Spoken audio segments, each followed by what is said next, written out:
Biossegurança em serviços de saúde. Unidade 3, Tópico 1. Prevenção e controle de infecções nos serviços de saúde. Este é um resumo detalhado tópico por tópico em audiobook. Se deseja acessar o resumo para impressão ou leitura, o link estará na descrição deste vídeo. Lembramos que este canal é independente e não está vinculado a nenhuma instituição de ensino. Portanto, considere nos apoiar tornando-se membro, adquirindo o resumo da disciplina ou fazendo uma doação. Não esqueça de curtir o vídeo e compartilhar com sua turma. Bons estudos! Infecções relacionadas à assistência à saúde representam um problema persistente, exigindo medidas eficazes de prevenção e controle. Tanto pacientes quanto profissionais podem ser afetados, o que gera sofrimento, custos elevados para o sistema de saúde e, em casos de falhas na assistência, até ações judiciais. Práticas como a higienização das mãos não apenas cumprem exigências legais e éticas, mas também elevam a qualidade da assistência, reduzindo morbidade, mortalidade e custos com tratamentos. Além disso, é essencial que os profissionais incorporem a higienização das mãos como rotina e assegurem a descontaminação de equipamentos por meio de ação química. Infecção hospitalar refere-se à contaminação por micro-organismos durante ou após a permanência do paciente em unidades de saúde. Desde os primeiros hospitais, por volta do ano 325 d.C., a disseminação de agentes infecciosos era comum, pois não existiam protocolos para conter infecções. Estudo histórico revela que parturientes atendidas por médicos tinham maior risco de infecção do que aquelas assistidas por parteiras, devido à falta de higiene, especialmente da lavagem das mãos. A introdução dessa prática reduziu significativamente os casos de infecção.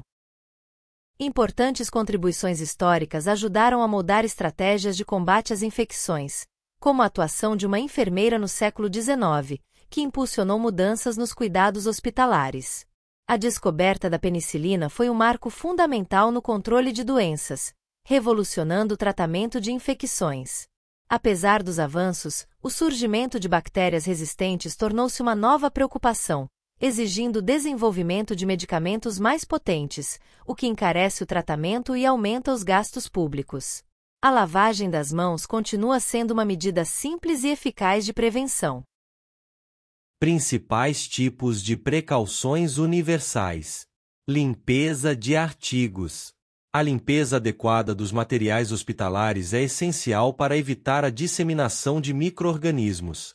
A escolha do método deve considerar o tipo de material e os recursos disponíveis. Existem dois tipos principais de limpeza: manual e mecânica. Limpeza manual envolve fricção com escovas e substâncias específicas, sendo indicada para materiais delicados. O uso de soluções enzimáticas auxilia na remoção de sujidades. É indispensável o uso de EPIs como luvas grossas, avental impermeável, sapatos fechados, gorro, máscara e óculos. As escovas devem ser não abrasivas, com troca periódica para manter a eficácia. A fricção dos artigos deve ser feita sob água corrente abundante para evitar aerossóis contaminantes e garantir a eliminação do detergente. Limpeza mecânica.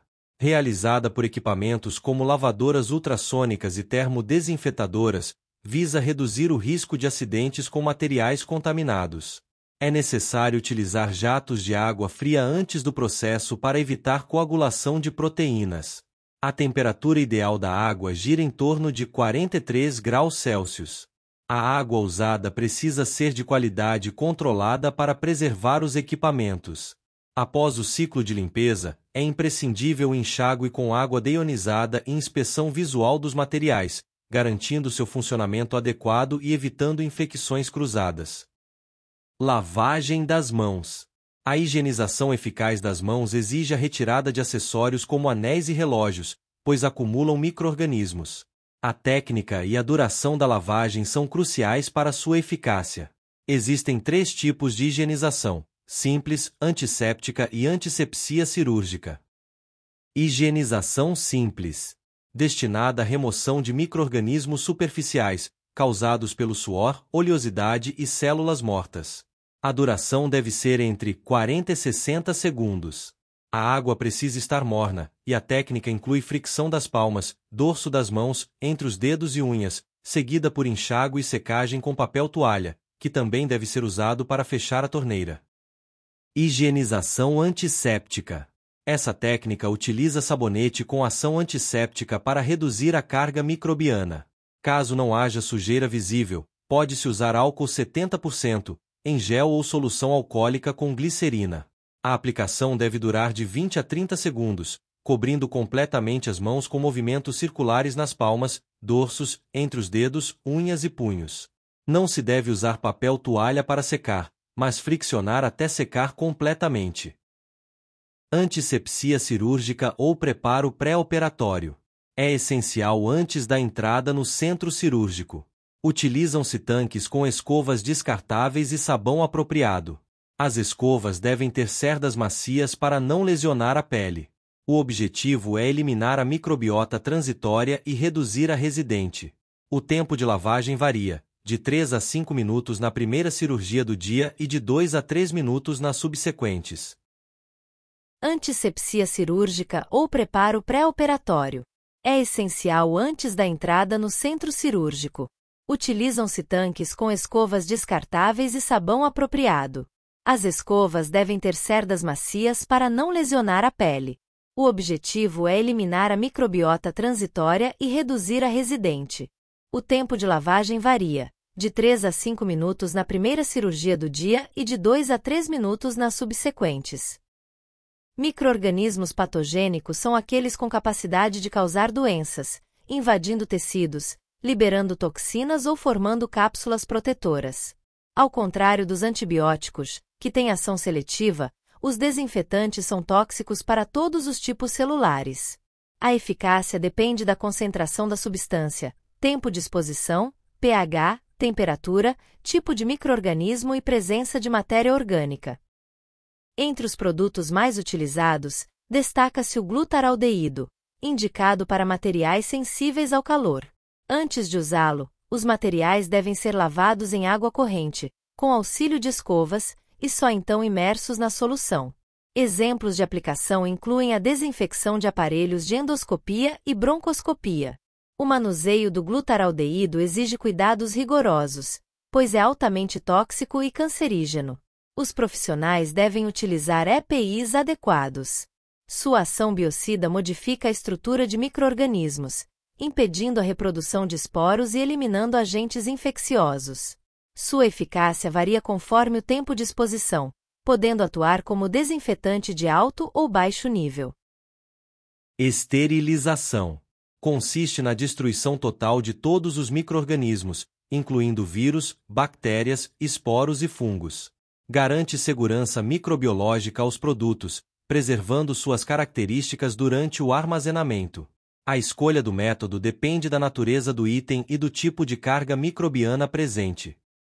Entre os métodos de esterilização, destacam-se: esterilização por vapor, mais comum e seguro no ambiente hospitalar.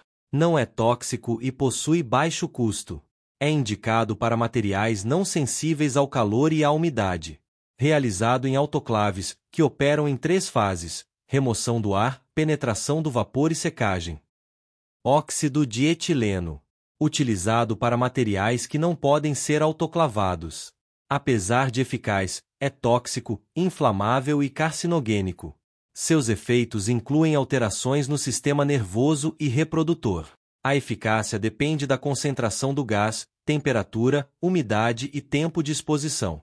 Os riscos ocupacionais e o alto custo são desvantagens importantes. Calor seco. Método aplicado a materiais que não resistem ao calor úmido.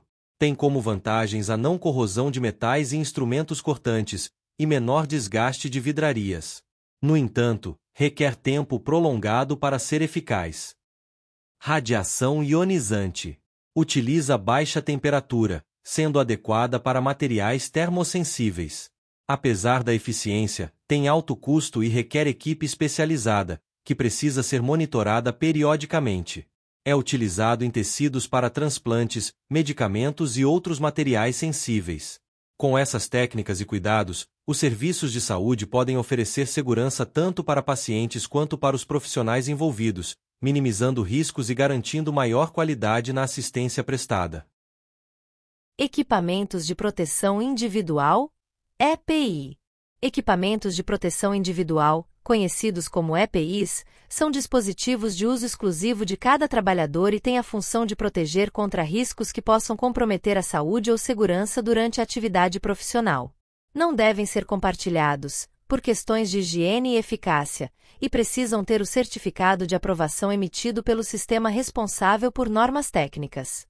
Desde itens simples, como luvas descartáveis, até equipamentos mais sofisticados, como fluxos laminares, todos visam criar uma barreira entre o trabalhador e agentes nocivos. A melhor defesa contra substâncias tóxicas, micro-organismos infecciosos, objetos perfuro-cortantes e variações térmicas é o uso constante e correto dos EPIs, que devem ser fornecidos gratuitamente pelo empregador.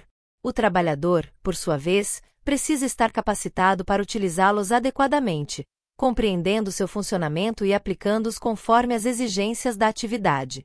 A introdução de novos modelos no mercado exige atualizações frequentes por meio de treinamentos e eventos como as semanas internas de prevenção de acidentes do trabalho.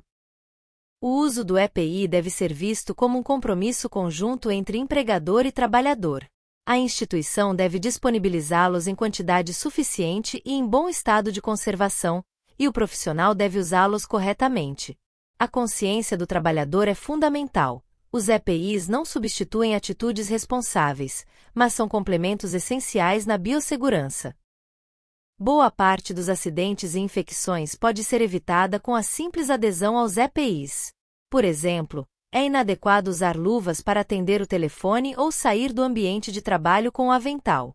Pequenos descuidos podem gerar grandes consequências. Assim, é essencial que o uso dos EPIs faça parte da cultura da empresa, reforçado por treinamentos, campanhas e políticas internas de segurança. As normas estabelecidas pela NR6 regulam o uso dos EPIs, definindo claramente as responsabilidades de empregadores e empregados. Alguns exemplos ilustram melhor esses equipamentos. Luvas. As luvas são essenciais em qualquer prática de saúde, protegendo as mãos contra agentes infecciosos, substâncias perigosas e variações de temperatura. São indispensáveis para quem lida com sangue, fluidos orgânicos, mucosas ou pele não íntegra.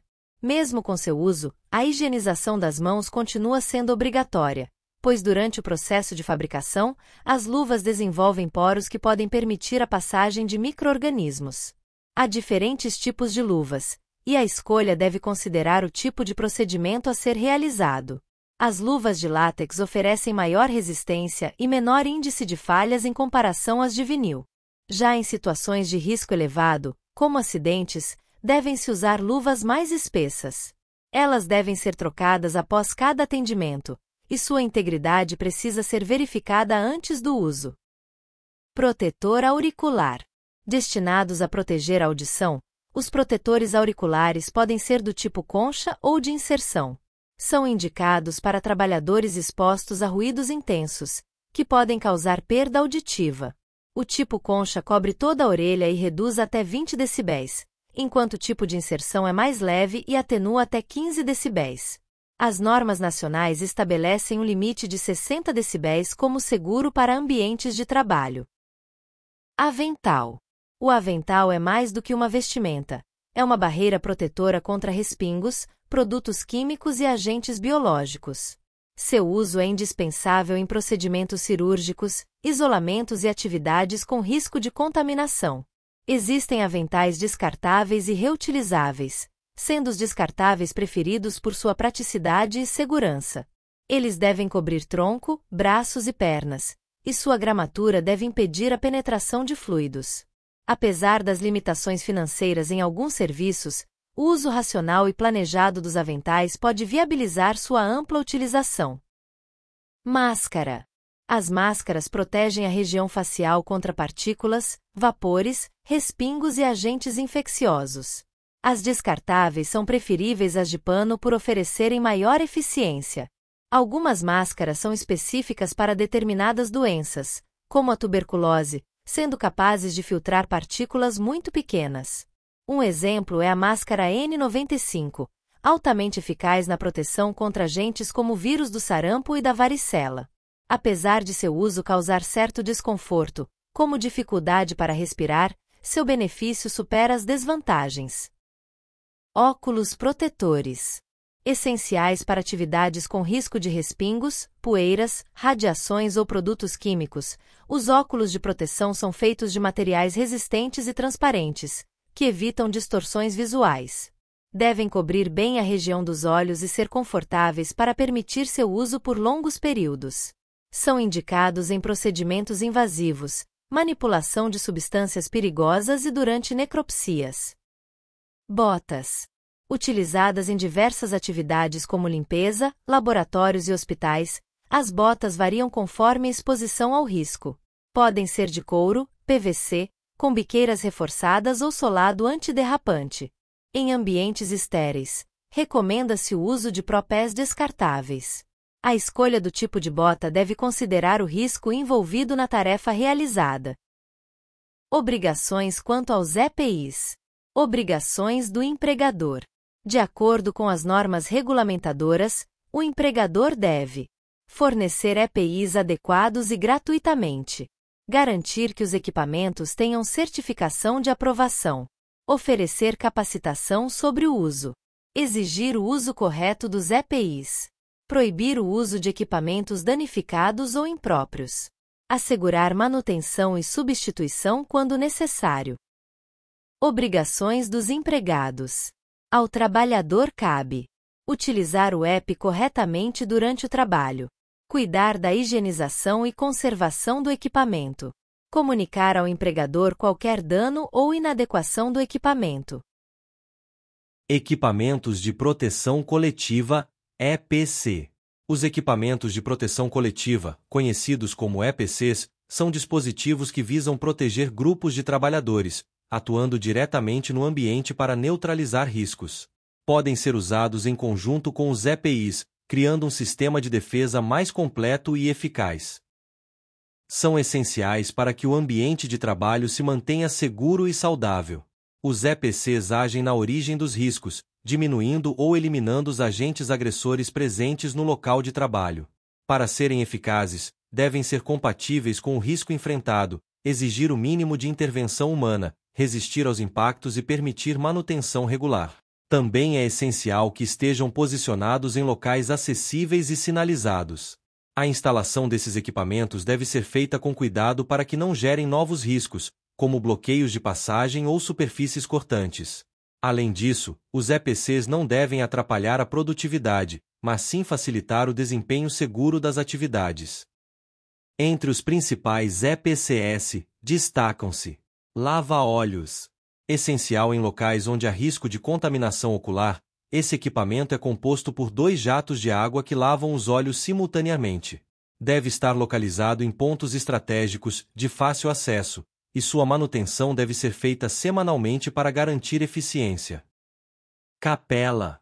Usada para manipulação de substâncias químicas voláteis, a capela impede a inalação de vapores tóxicos, protegendo o trabalhador de acidentes. É necessário garantir a ventilação adequada, higienização dos vidros e o bom funcionamento do sistema de exaustão. Materiais não utilizados devem ser retirados da capela para não comprometer a segurança. Outros exemplos importantes de EPCs incluem: enclausuramento acústico de fontes de ruído, exaustores para gases e vapores contaminantes, ventilação forçada, barreiras de proteção e sensores em máquinas, corrimãos, guarda-corpos e pisos antiderrapantes, barreiras contra radiação, cabines de pintura, redes de proteção e sinalizações de segurança, chuveiros de emergência e kits de primeiros socorros, extintores de incêndio e detectores de tensão. Esses equipamentos são fundamentais para a criação de um ambiente seguro, reduzindo riscos e promovendo a saúde dos profissionais. Com a implementação correta dos EPIs e EPCs, é possível construir um espaço de trabalho mais protegido, eficiente e em conformidade com as normas vigentes. A segurança deve ser uma prioridade constante em todas as esferas profissionais. E assim terminamos mais um tópico de biossegurança em serviços de saúde. Antes de partir para o próximo vídeo, não esqueça de fazer sua inscrição no canal e deixar aquele like maroto. Considere nos apoiar tornando-se membro, adquirindo o resumo da disciplina ou fazendo uma doação. Os links estarão na descrição. Compartilhe este vídeo com sua turma e indique este canal para que ele possa crescer e trazer ainda mais conteúdo. Bora pra cima e bons estudos!